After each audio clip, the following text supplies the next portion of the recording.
Hi guys, welcome to my YouTube channel. This is Pinky Sense Academy Chemistry Practicals Explanation. So we are going to start with qualitative analysis, and we are going to look at the most common tests of cations and also tests for cations, as well as the flame tests. So the most common test or the most common cations that you'll be tested are the lead, barium, calcium, magnesium, copper, iron 2 ions, iron 3 ions, sodium ions, potassium ions, and ammonium ions. So the flame test that you are going to be tested in most practicals will be you are given a substance and then you are told to burn. So if the substance has copper ions, it will burn with a green flame. If it's sodium ions, it will burn with golden yellow flame or yellow flame. Calcium, orange or brick red flame. Lithium, red. Potassium, lilac or purple. Barium, green. That is light green. So if you're given a substance to burn and then you find those flames, then you confirm that those are the ions present. The next common test that is found in chemistry practical is testing for ions or for cations using sodium hydroxide solution. So when you are testing using sodium hydroxide solution, the first thing you observe is there a precipitate or no precipitate. Precipitate means that it will not dissolve, all of it. It will not dissolve. So you will see maybe some suspension of a certain color. So first of all, you look whether there is a precipitate or no precipitate. Then if there is a precipitate, the next thing you look at is the color of the precipitate. The color of the precipitate. So sometimes it will be either white precipitate like this, or it can be colored precipitate. We start with white precipitate. For the white precipitate, you look at, is this precipitate soluble in excess? Because sometimes you are told to add drops of maybe the solution, or you are told to add excess of the solution. So if that white precipitate, when you add excess of the solution, is soluble, then you use this formula, ZAP. ZAP means you have zinc, aluminium, and lead. ZAP. So I have said you take your solution. First of all, when you add the substance that you're given there, you look at whether there is a precipitate or no precipitate. Let's say there is a precipitate. If there is a precipitate, you look at the color of the precipitate. Is it white precipitate or colored precipitate? We start with white precipitate. So in case the precipitate is white precipitate, you look at, is that precipitate soluble in excess? So if it is soluble in excess, then these are the ions that are present. So you name them as ZAP. So it's zinc ions, aluminium, and lead. Soluble in excess is ZAP. If the white precipitate is insoluble in excess, then you have this, it's a Beckham or Backham to represent barium, calcium, magnesium. Backham, that is insoluble in excess. White precipitate, but white precipitate that is insoluble in excess. In another instant of solution, but it has a precipitate, you may be finding, or you may find a colored precipitate. Let's say maybe it is yellow, it is blue, it is red, etc. So even for the colored precipitate, you look at, is this precipitate soluble or insoluble in excess? Is it soluble or insoluble in excess? So if it is soluble in excess, if it is insoluble in excess, and then you see this color, if color is blue, you know you have copper ions. If the color is green, you know you have the iron 2 ions. If the color is brown or red brown, you have iron 3 ions. So those are the the ions when the precipitate is white and when the precipitate is colored. What if when you have a solution and you mix it with whatever you're given there is no precipitate? Now these are the ions present: sodium ions, potassium ions, or ammonium ions. Sodium ions, potassium ions, or ammonium ions. So don't forget that solution, you look at whether there is a precipitate or no precipitate. If there is a precipitate, you look at the color of the precipitate. Is it white precipitate or colored precipitate? In case it's white precipitate, you look at, is it soluble in excess? If it is soluble in excess, you use ZAP. Zinc ions, aluminium ions, lead ions. If it is insoluble in excess, you use Beckham or Beckham. So that represent barium ions, calcium ions, and magnesium ions. If in case the precipitate is colored, you look at, is it soluble or insoluble?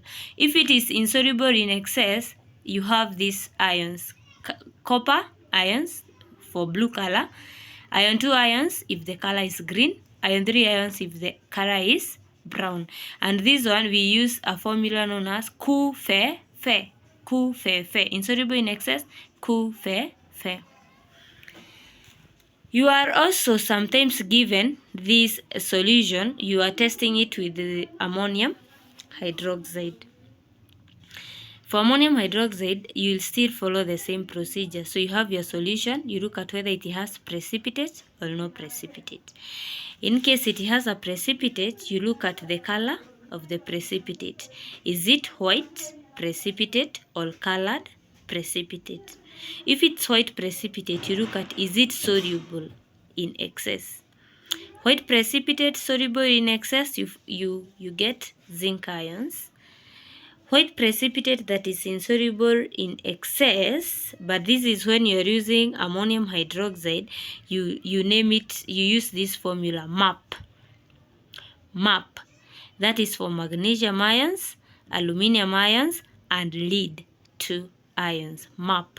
Magnesium ions, aluminium ions, and lead 2 ions. That is when the precipitate is white and also it is insoluble in excess. The one that is soluble in excess, it's zinc ions only.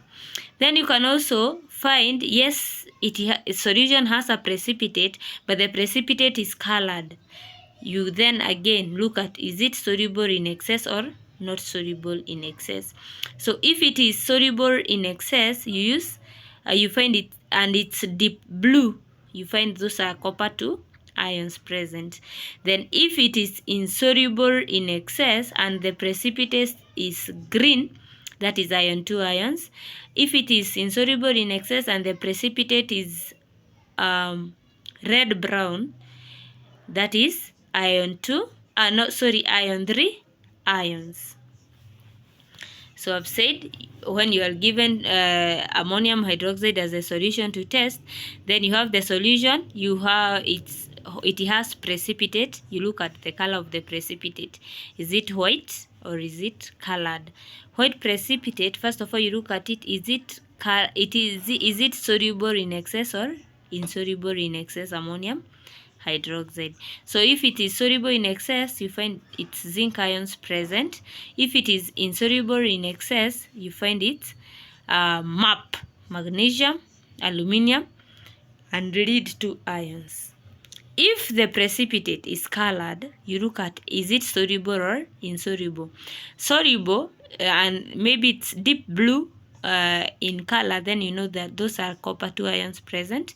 If it is insoluble and it is green, those are iron 2 ions. Insoluble and it is red brown, you know those are the iron 3 ions present.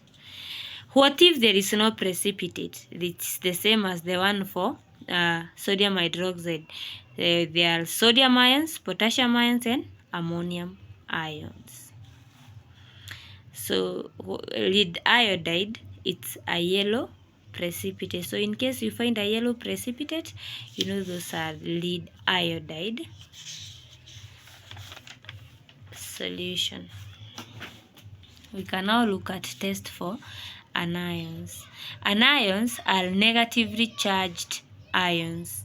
So you also test anions in the lab by using different reagents like barium chloride, barium nitrate, lead nitrate, followed by either dilute hydrochloric acid or dilute nitric acid. So if you observe a white precipitate, so for you to infer sulfate ions present or SO4 2 minus present, then you have to see a white precipitate that is insoluble in the acid. Remember, sulfates, most sulfates are insoluble. Even if you use nitric acid or the salts that are for sulfates, they are insoluble. So in case you use barium chloride, barium nitrate or lead nitrate followed by hydrochloric acid or nitric acid, and then you find a white precipitate that is insoluble, then you confirm that sulfate ions are absent. When you are using sulfites, the same reagents, you are testing for sulfites, you'll find barium chloride, barium nitrate, lead nitrate, and then it's followed by either dilute hydrochloric acid or dilute nitric acid. Observation, you'll see a white precipitate that is soluble in acid. That is if you use barium chloride or barium nitrate. If lead nitrate is used, you will find lead sulfite, which dissolves in nitric acid and not in HCl, and it will involve sulfur 4 oxide. So for sulfite, yes, you will find a white precipitate, but it is soluble. For the sulfates, I've said you find a white precipitate that is insoluble in the acid. So confirmatory test for sulfite, you use potassium permanganate. Potassium permanganate, it's normally purple in color, and in presence of sulfite, for you to confirm that there is sulfite indeed, the potassium permanganate will turn color from purple to colorless. It is decolorized by potassium permanganate is discolorized by the sulfite. If you use potassium dichromate 7, which is orange, it will turn from orange to green when a sulfite is present. So mark those two confirmatory tests.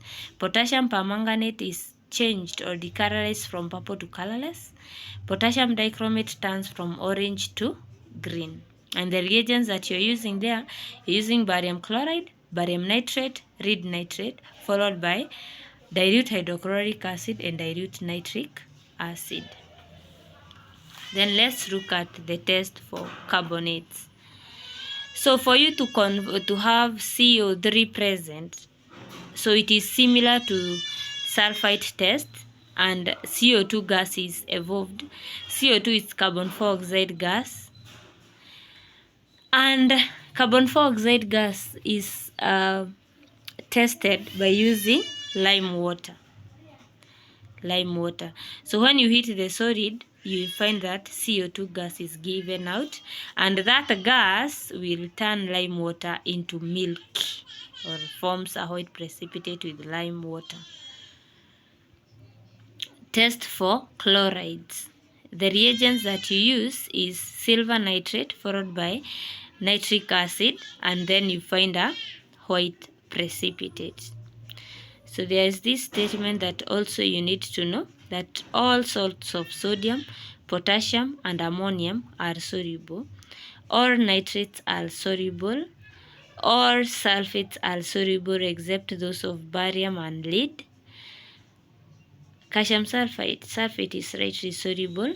You should also know that all chlorides are soluble except lead chloride and silver chloride. Lead chloride is insoluble in cold water, but it is soluble in warm water. All carbonates and hydrogen carbonates are insoluble except those of group 1 metals. So let's look at the test for common gases. So most gases, I know you've discussed them in your theories, that carbon dioxide is a colorless gas and it extinguishes a burning splint. it forms a white precipitate with calcium hydroxide, and that is the confirmatory test for CO2. Oxygen gas is colorless and it rewrites a glowing splint. That is the test for oxygen gas. Chlorine, it is green gas and it has an unpleasant smell, and it turns blue litmus red and then it bleaches it. Bleaches, it means that it decolorises it. Hydrogen gas extinguishes a burning splint with a pop sound. Hydrogen chloride gas is a colorless gas with an unpleasant smell, and it forms white fumes with ammonia. Nitrogen 4-oxide gas is a dark brown gas with an unpleasant smell, and it turns the litmus paper to red. Sulfur 4-oxide, on the other hand, it's a colorless gas with an unpleasant smell. It turns litmus paper red, then white. It means that it bleaches that litmus paper. It turns it red and then white. And then sulfur 4-oxide also turns potassium dichromate from purple to colorless, and it turns potassium dichromate from orange to green. So it has so many things that it does. So if you see in the lab, there's a gas that is produced, it has an unpleasant smell, it turns litmus paper red, then white, and then if you're given potassium permanganate, it turns it from purple to colorless, potassium dichromate from orange to green, then you know that is sulfur 4-oxide.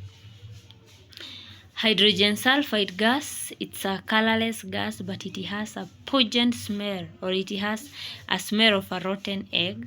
It turns litmus that is blue in color to slightly yellow, and then it turns filter paper that is soaked in lead to ethanoate black.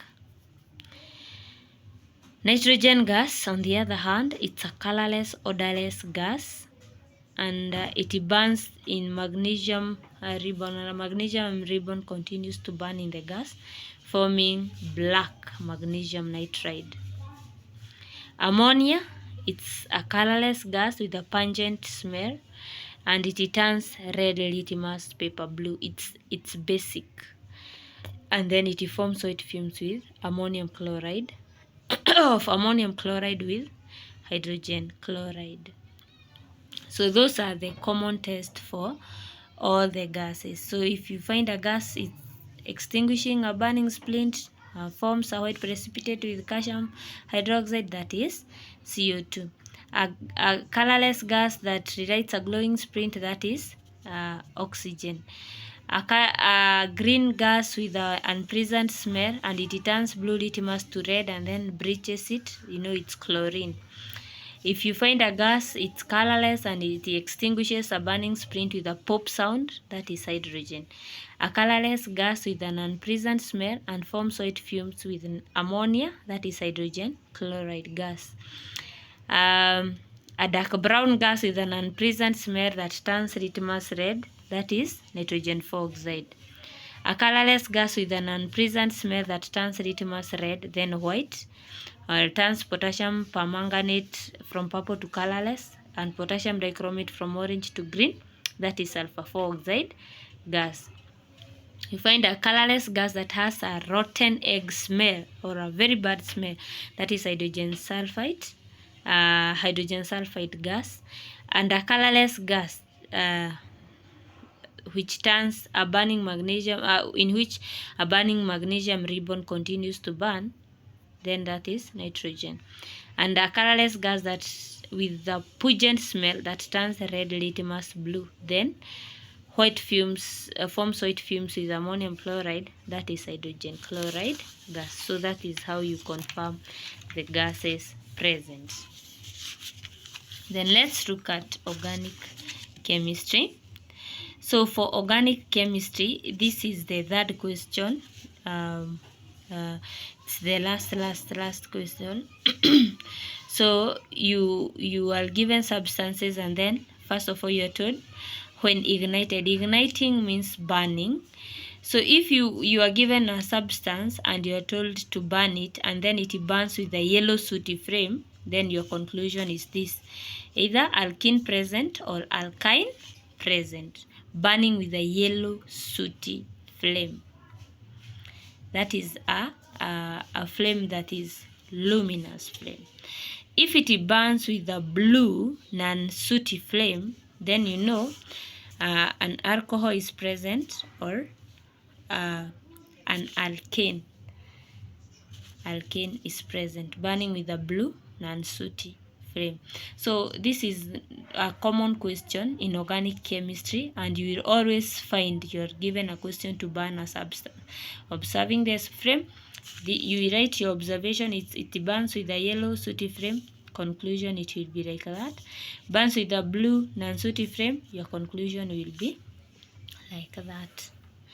So test number 2 in organic chemistry, you test with the distilled water. You are told to add distilled water to a substance.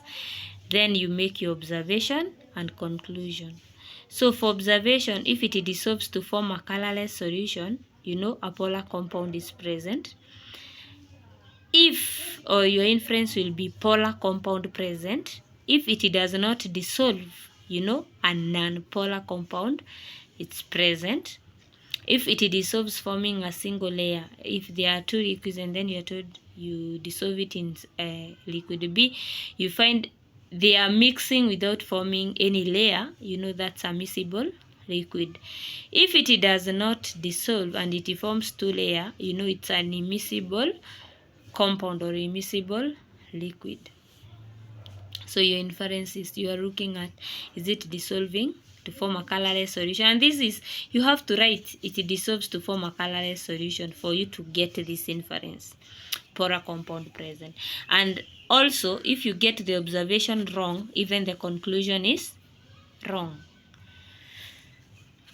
Another test is adding water, and then you test it with the litmus paper. And I hope everyone knows that if red litmus paper remains red, let's start with this one. Red litmus paper turns blue and blue litmus paper remains blue. That shows that the solution is a basic solution. Remember, litmus paper is red in an acid and blue in a base.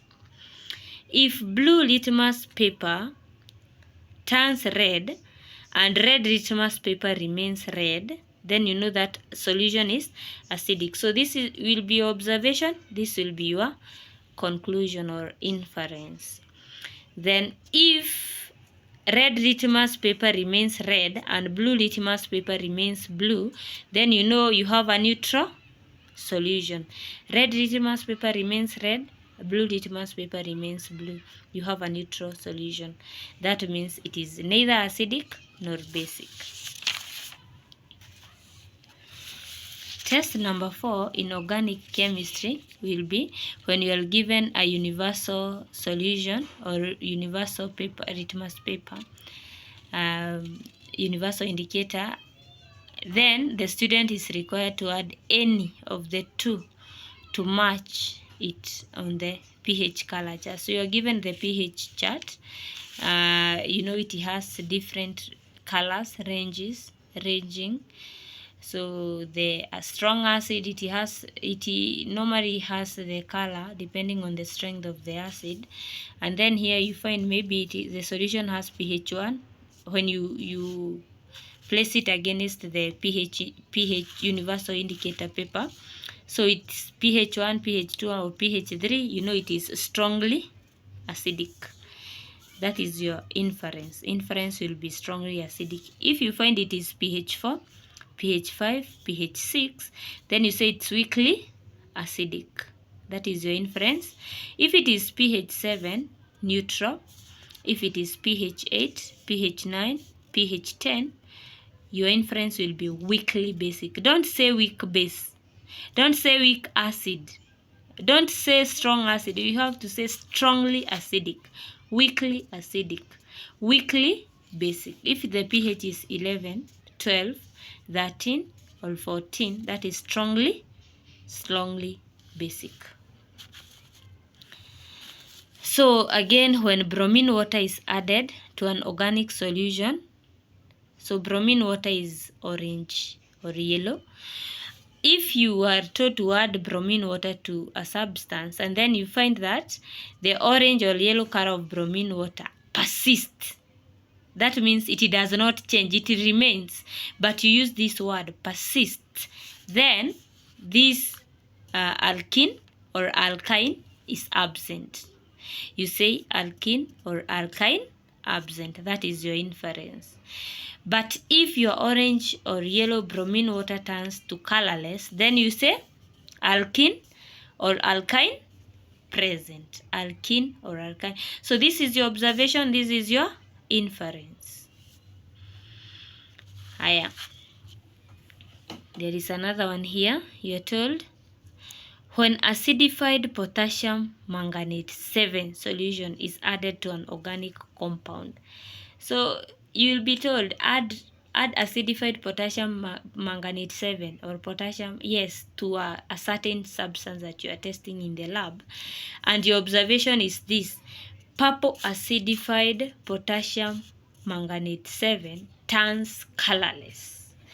Purple acidified potassium manganate 7 turns colorless. And then your inference will be alkene present, alkyne present, or alcohol present. So those are the ones that are able to decolorize purple acidified potassium manganate 7. What if you find your inference is purple color of acidified potassium manganate 7 persists? If that purple remains, you use the word persists. If the purple color of acidified potassium manganate 7 persists, then you say alkene absent or alkyne absent. So this will be your inference: alkene absent or alkyne absent, or even alcohol. All those are absent. So note, I have written observation on this side and then I have written inference on the other side. And I said if you do not get the observation right, this one will also not be right.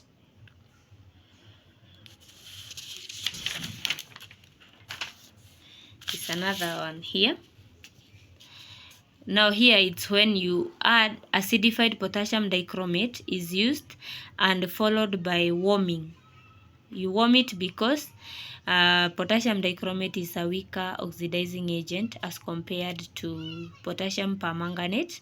And this potassium dichromate is not used to confirm alkene or alkyne, but it is used to confirm if an alcohol is present, ROH present.